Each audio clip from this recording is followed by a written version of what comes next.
From the Presidential Palace, Manila, Dateline Malacañang.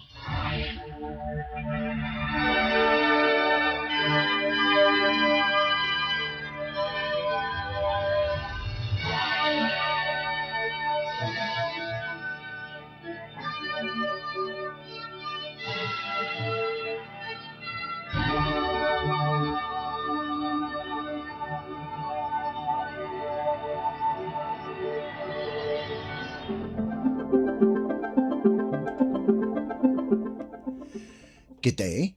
Radio Pilipinas World Service can also be heard on shortwave broadcast through the shortwave facilities of the United States Agency for Global Media, or Voice of America, on the following shortwave frequencies: 15.640 MHz, 17.750 MHz, and 21.720 MHz. I'm your host, Leo Magpayo, and this is Dateline Malacañang. A powerful magnitude 7.8 earthquake rocked parts of Mindanao early Monday morning, jolting residents from Sarangani to northern Mindanao and sending thousands rushing out of homes and buildings. The quake struck at 7:37 in the morning, with its epicenter located 32 kilometers southwest of Maasim, Sarangani, and a depth of 33 kilometers. The tremor was strong enough to trigger intensity 7 shaking in General Santos City, where residents reported swaying structures, falling objects, and brief power interruptions. In nearby provinces, the shaking was equally alarming. Intensity 6 was felt in Palimbang and Senator Ninoy Aquino in Sultan Kudarat, while Intensity 5 was recorded in Davao City, Kidapawan, Carmen in Cotabato, and several towns in Sultan Kudarat and Zamboanga del Norte. Videos circulating online showed people evacuating malls, schools, and offices as aftershocks were expected. Philippine Institute of Volcanology and Seismology, or PHIVOLCS instruments, also detected intensity 8 shaking in Malapatan, Sarangani, indicating severe ground movement in the area. Coronadal City and Santa Maria, Davao Occidental registered intensity 7, while strong instrumental intensities were also logged in Tiboli, Surala, Isulan, Lebac, Digos, and parts of Davao del Sur. Farther from the epicenter, the quake was still widely felt. Intensity 4 was reported in Mati City, Buog in Zamboanga Sibugay, and several towns in Davao Oriental. Even cities hundreds of kilometers away, including Butuan, Dapitan, Dipolog, Malaybalay, and Cagayan de Oro, experienced light to moderate shaking. A tsunami warning has been raised in several coastal areas following the magnitude 7.8 earthquake that struck parts of Sarangani this morning. According to PHIVOLCS, the first tsunami waves could arrive between 7:37 in the morning and 9:37 in the morning, depending on local conditions. Because of this, PHIVOLCS is urging residents in coastal communities in Sarangani, Davao Occidental, Tawi-Tawi, Sulu, Basilan, Zamboanga del Sur, Zamboanga Sibugay, Sultan Kudarat, and South Cotabato to immediately evacuate to higher ground and stay away from the shoreline. Fisherfolk are advised to move docked boats away from the coast, while those already at sea are instructed to remain in deeper waters until authorities issue further updates. Disaster response teams across Mindanao are now on alert as monitoring continues. Dateline Malacañang.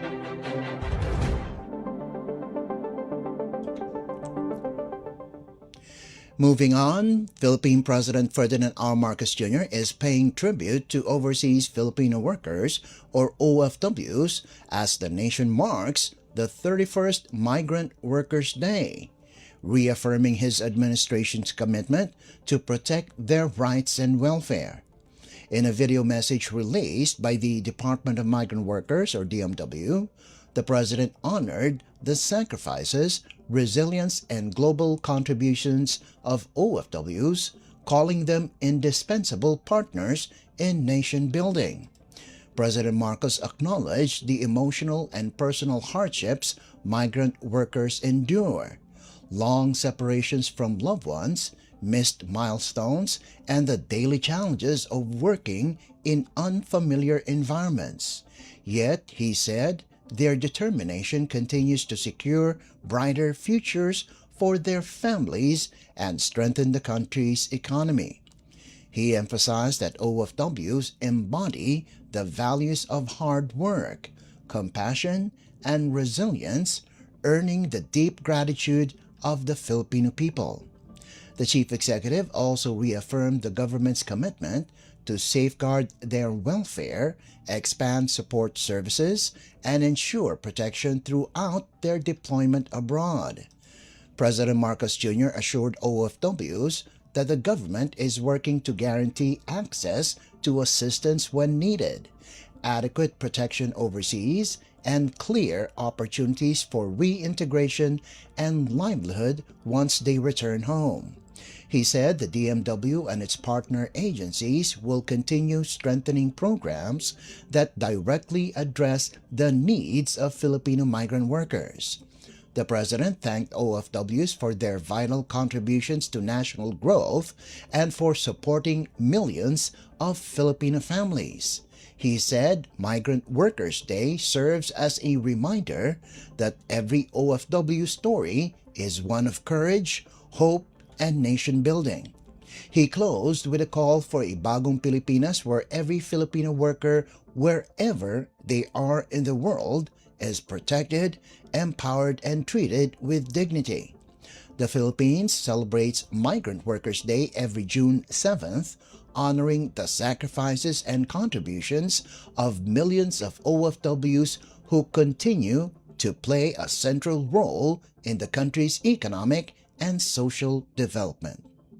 Binabati ko po ang lahat ng ating overseas Filipino workers at kanilang pamilya sa pagdiriwang natin na ika-31 Migrant Workers Day. Ngayong araw, binibigyang pugay natin ang kabutihan, galing at tibay na loob ng ating mga OFW sa iba't ibang panig ng mundo. Sa inyong pag-alis upang makipagsapalaran sa ibang bansa, nabibigyan ninyo ng mas magandang kinabukasan ang inyong mga pamilya at ang bansa. Ngunit kapalit nito ang pangungulila sa mga mahal sa buhay, mga pagdiriwang na malayo sa pamilya at mga hamon na tanging kayo lamang ang nakakaunawa. Sa kabila ng lahat ng ito, patuloy kayong lumalaban, taglay ang mga katangiang Pilipino, masipag, maaasahan, mapagmalasakit, at matatag sa anumang pagsubok na dala ng buhay. Dahil dito, patuloy namin kayong ipinagmamalaki. Bilang inyong pamahalaan, muli naming ipinagtitibay ang aming pangako na ipaglaban ang inyong mga karapatan, pangalagaan ang inyong kapakanan, at palawakin ang suporta para sa inyo at sa inyong mga pamilya. Tinitiyak natin na may maaasahan kayong tulong kapag kailangan, may sapat na proteksyon habang kayo'y nasa ibang bansa, at may malinaw na oportunidad sa inyong pagbabalik at muling pagsisimula dito sa Pilipinas. Sa pangunguna ng Department of Migrant Workers at mga katuwang na ahensya, patuloy namin palalakasin ang mga programang tunay na tumutugon sa inyong pangangailangan. Sa bawat Pilipinong manggagawa sa ibayong dagat, maraming salamat. May this Migrant Workers' Day remind us that every OFW story is a story of courage, of hope, and of nation building. Sama-sama nating itaguyod ang isang bagong Pilipinas kung saan ang bawat manggagawang Pilipino, saan mang panig ng mundo naroon, ay protektado, may oportunidad at may dangal. Was Philippine President Ferdinand R. Marcos Jr. Dateline Malacañang.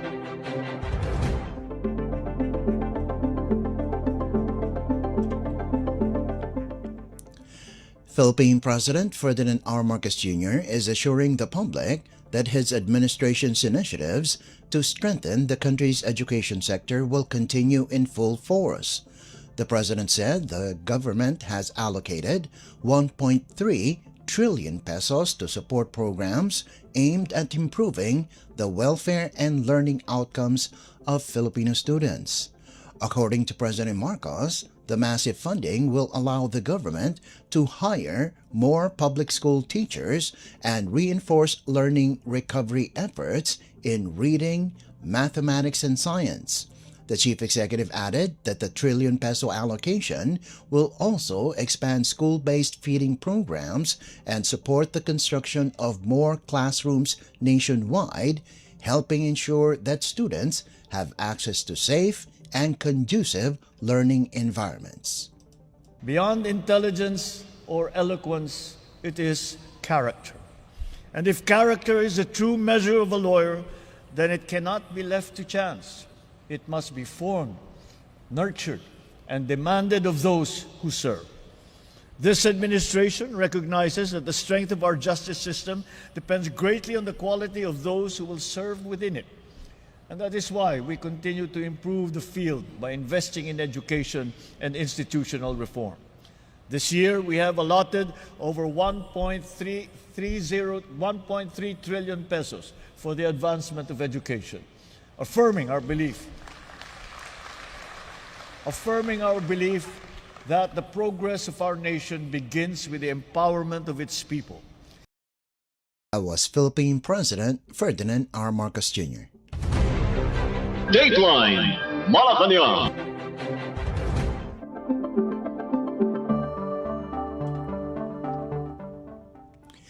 Philippine President Ferdinand R. Marcos Jr. is underscoring the need for high-quality rehabilitation work on the Maharlika Highway, calling the project a crucial driver of regional growth through better connectivity and mobility. Inspecting ongoing repairs in Pinabacdao, Samar on Friday, the president said strict construction standards are essential to ensure long-term benefits for communities and the local economy. According to the Presidential Communications Office, or PCO, President Marcos stressed that the project must deliver improved interconnectivity, faster movement of people and goods, and stronger economic opportunities across the region.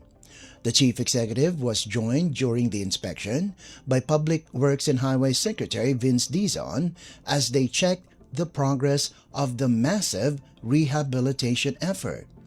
The PCO said the upgraded highway is expected to make travel faster, safer, and more convenient, cutting the travel time between Tacloban City and Catbalogan City from 3 hours to about an hour and 45 minutes. Completion is targeted for August.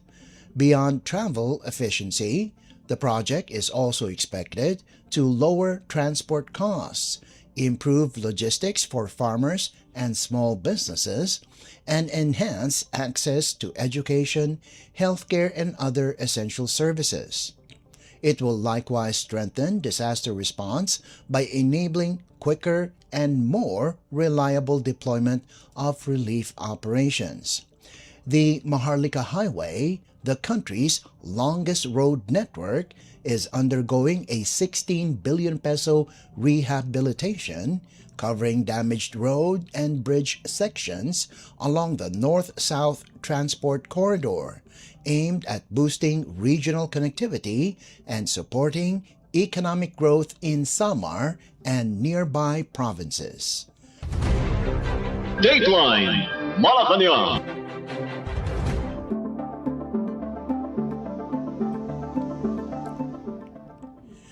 The Philippine government is placing around 100 of the country's poorest municipalities under close monitoring as the Marcos Jr. administration intensifies efforts to improve students' reading skills.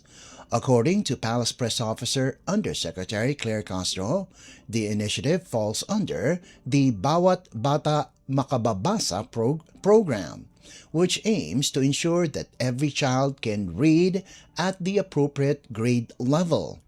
Castro said that based on discussions with Education Secretary Sani Angara, the program will closely track the reading progress of young learners.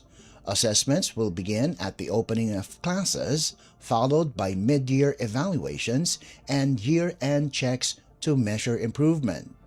She added that an achievement test will also be rolled out this year under the Academic Recovery and Accessible Learning or ARAL Program Act, which seeks to support students who are falling behind, particularly in reading, mathematics, and science. The overall goal, Castro emphasized, is to help struggling learners catch up and ensure that foundational skills are strengthened across the country's most vulnerable communities. Yung first year ng implementation ng ARAL law with a focus on reading, which showed good results in terms of, number 1, improving reading levels of students. Number 2, yung kailangan pa na remediation pinasok sa ARAL summer programs, which just finished last week. May 100 poor municipalities na tinututukan ng BBM o Bawat Bayan Makakabasa program. And according to him, we measure progress at beginning of school year in middle and end to track progress of learners. And we also have achievement tests at certain levels. That was Palace Press Officer Undersecretary Claire Castro. Dateline Malacañang.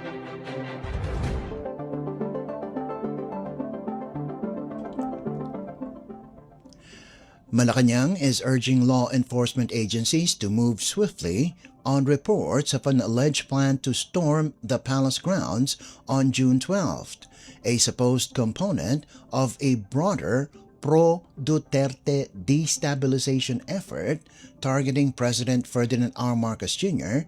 and his administration. In a statement, Palace Press Officer Claire Castro said it is squarely within the mandate of security and investigative bodies to act on any intelligence pointing to illegal activities. Her remarks came after columnist Ramon Tulfo claimed on social media that he had received reports of plans by supporters of Vice President Sara Duterte to storm Malacañang on Independence Day. Tulfo also alleged that the Philippine National Police or PNP had intelligence on a supposed attack involving an unnamed religious sect. Castro stressed that, at this point, there is no confirmation of any such plot. She noted that similar destabilization narratives have surfaced before, cautioning the public against groups attempting to exploit political tensions. She added that efforts to sow unrest are not new, saying some groups have long sought to install their preferred leader ahead of the 2028 elections. Dateline Malacañang.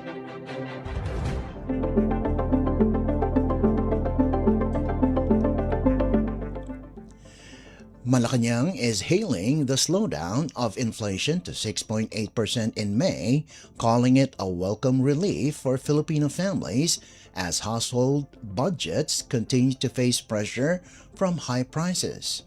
In a statement, Palace Press Officer Claire Castro said, the easing of inflation reflects early gains from the administration's economic push under the Uplift Strategy or the Unified Package for Livelihoods, Industry, Food, and Transport.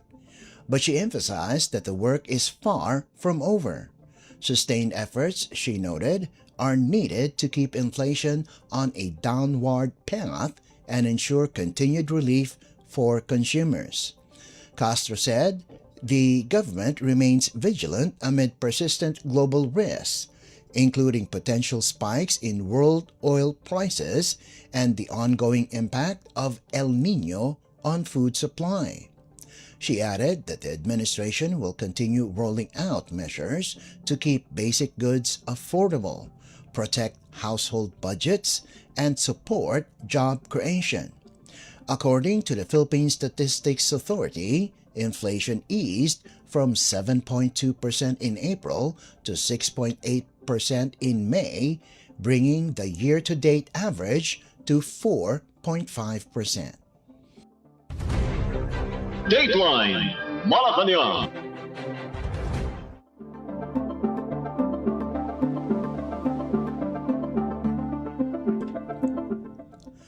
Malacañang has ordered all national government agencies to throw full support behind the country's crime prevention drive aimed at strengthening public safety and building more resilient communities.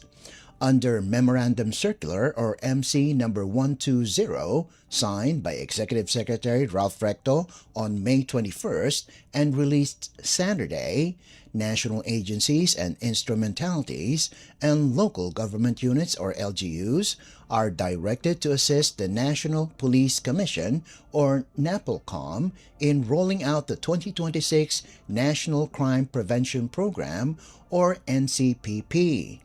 NAPOLCOM will lead the program's implementation in coordination with the Philippine National Police or PNP, LGUs, and other partner agencies. The circular states that all departments, bureaus, and offices must support the 2026 NCPP and its programs, activities, and projects in accordance with their respective mandates. The order takes effect immediately. The 2026 NCPP outlines a comprehensive strategy to strengthen crime prevention nationwide. Its priorities include expanding community-based crime prevention efforts, modernizing law enforcement tools and digital infrastructure, and enhancing police capability and professionalism. The program also seeks to improve coordination across the criminal justice system, from police and prosecutors to courts, corrections, and reintegration, to ensure a unified and effective approach to public safety. These reforms will be backed by legislative modernization, governance improvements, better data interoperability, and stronger institutional integrity. Malacañang emphasized that the success of the 2026 NCPP hinges on full cooperation across all levels of government. Funding for the implementation of MC 120 will come from the existing appropriations of NAPOLCOM and other concerned agencies. Dateline Malacañang.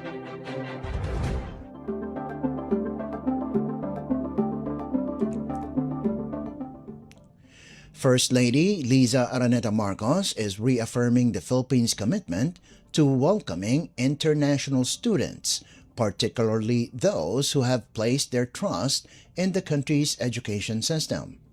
The First Lady made the assurance as her office works closely with concerned government agencies to address the concerns raised by Indian medical students currently studying in the Philippines.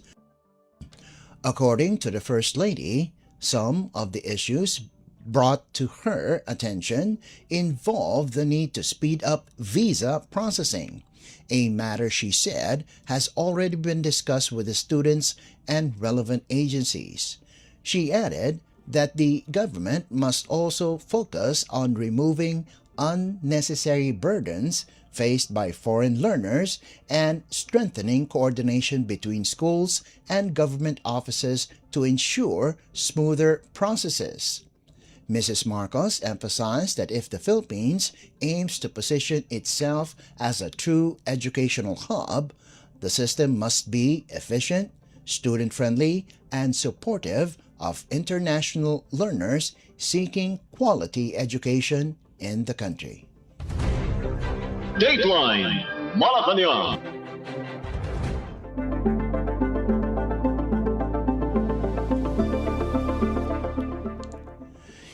In other news, more than 200 overseas Filipino workers or OFW applicants have been rescued from alleged illegal and substandard accommodation facilities in Manila and Imus in Cavite province following President Ferdinand R. Marcos Jr.'s directive to intensify protection for OFWs and OFW applicants. In simultaneous operations led by Department of Migrant Workers or DMW Secretary Hans Leo Magpayo on June 6, a total of 206 applicants were recovered, 151 in Manila from facilities linked to Job Connections International Manpower Services Incorporated, TS Pizarro Manpower Services and Construction Incorporated, and AAV Talent Training and Management, and 55 in Imus from accommodations operated by Samantha Manpower Recruitment Agency Incorporated and Prime Goal International Manpower Incorporated. The operations were launched after complaints surfaced that certain recruitment agencies were detaining OFW applicants and demanding up to 50,000 pesos for their release. Authorities also discovered that some applicants' passports and travel documents were being withheld. Many of the rescued applicants said they had been waiting 6 months to a year for deployment as domestic workers to the Middle East while living in overcrowded, poorly ventilated, and unsanitary quarters. They also reported restricted movement, harassment, and unauthorized fee collections. At a press briefing on June 7th in Quezon City, held during the 31st Migrant Workers' Day celebration, Secretary Magpayo ordered the filing of administrative and criminal charges against those responsible. He added that the DMW is also investigating possible human trafficking violations. The rescued applicants have since been provided with temporary shelter, emergency medical care, legal assistance, financial aid, and access to training, education, livelihood, and reintegration programs. The operations were carried out in coordination with the Philippine National Police or PNP, the local government of Imus, and various DMW regional offices, part of the government's intensified crackdown on illegal recruitment, trafficking, scams, and other forms of OFW exploitation. Secretary Magpayo thanked Senate Committee on Migrant Workers Chair Senator Raffy Tulfo for bringing the issue to the department's attention and acknowledged the cooperation of Imus Mayor Alex Advincula during the rescue operations. Dateline Malacañang.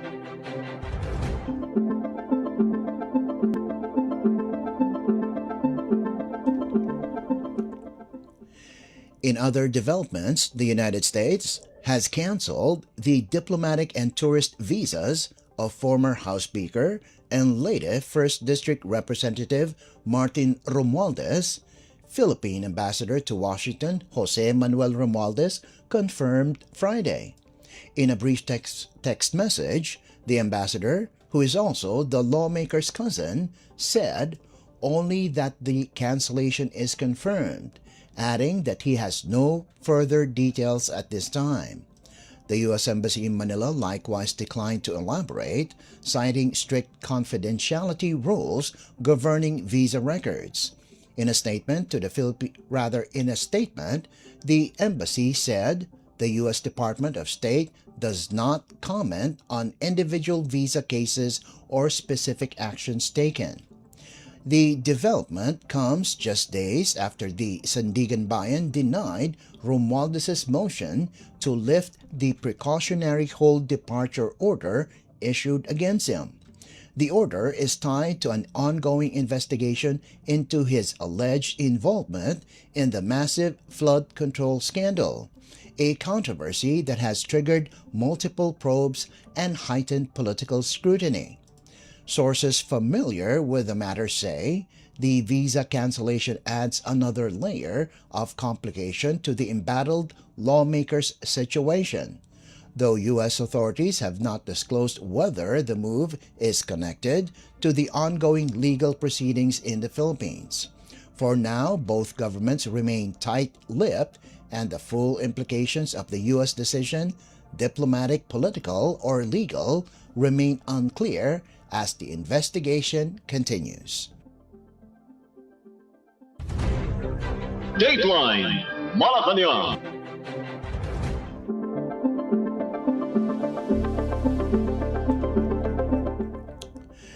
The Armed Forces of the Philippines, or AFP, is clarifying that the 18 individuals who appeared at a Senate proceeding Thursday, widely referred to in reports as Marines or ex-Marines, were no longer in active service at the time the alleged acts linked to the flood control controversy took place. AFP Public Affairs Office Chief Colonel Cerces Trinidad said, "The continued use of the term Marines creates the wrong impression that the institution or the Philippine Marine Corps itself was involved in the alleged anomalies." Trinidad said that while some reports have collectively described them as Marines or ex-Marines, it is important to note that they were no longer in active military service at the time of the acts and allegations being discussed, adding that these were undertaken in their private capacities and not on behalf of the AFP. He added that not all 18 individuals were even former members of the Marine Corps, and urged the media to refer to them by name or simply as witnesses, affiants, or former staff bodyguards of the personalities they were linked to. The group resurfaced in the spotlight after claiming they served as security aides to former ACO Bicol Party List Representative Zaldi Co, and allegedly delivered bags and luggage containing money to politicians and prominent figures. This is not the first time their identities have been questioned. Last February, the Philippine Navy disclosed that 4 of the 18 were never part of the Navy or the Marine Corps, while most of the others had been dishonorably discharged. Navy spokesperson Captain Marisa Martinez said, "Official records show that only some had served and that several were removed from service for cause." She declined to specify how many were dishonorably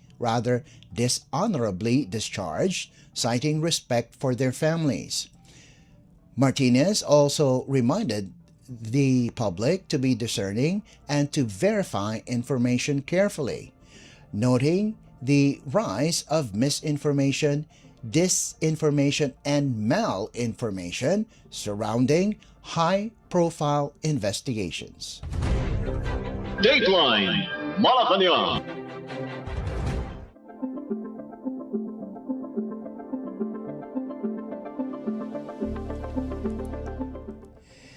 Meanwhile, the Armed Forces of the Philippines, or AFP, is warning the public against unauthorized social media posts using the image of AFP Chief General Romeo Brawner Jr. to call for participation in political activities and mass protests. In an advisory issued Saturday, the AFP said these circulating posts are not sanctioned and do not represent the position of the military. It said that the AFP is a professional, unified, and non-partisan institution and does not endorse, support, or participate in partisan political activities. It added that the AFP's actions are guided solely by the Constitution, the rule of law, and their sworn duty to the Republic. The military did not identify which groups or pages are using Brawner's image, but stressed that any attempt to link the AFP to political mobilizations is misleading. The public is urged to exercise caution and verify information before sharing online content that may falsely imply AFP involvement and or endorsement. The AFP emphasized it remains professional, disciplined, and focused on its constitutional mandate, protecting the people, securing the state, and safeguarding the country's territorial integrity. Dateline Malacañang.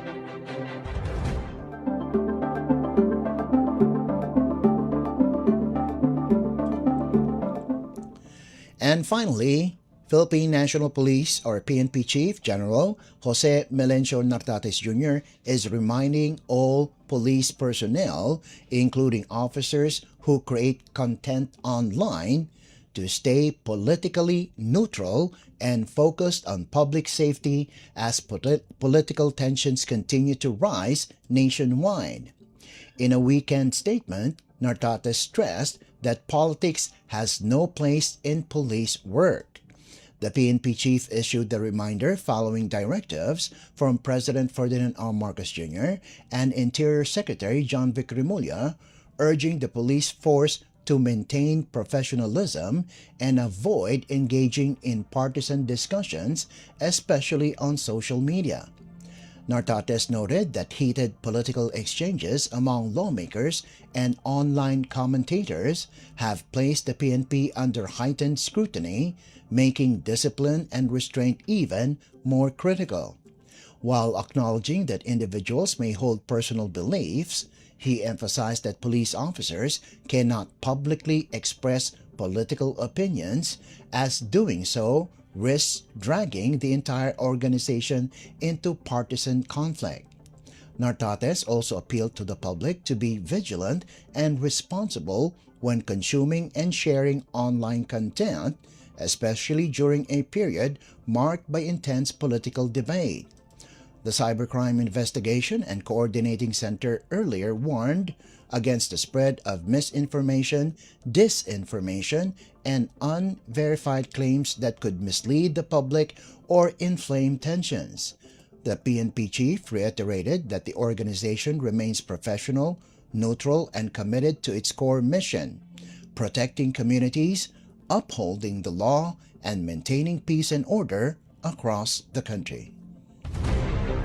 Dateline Malacañang.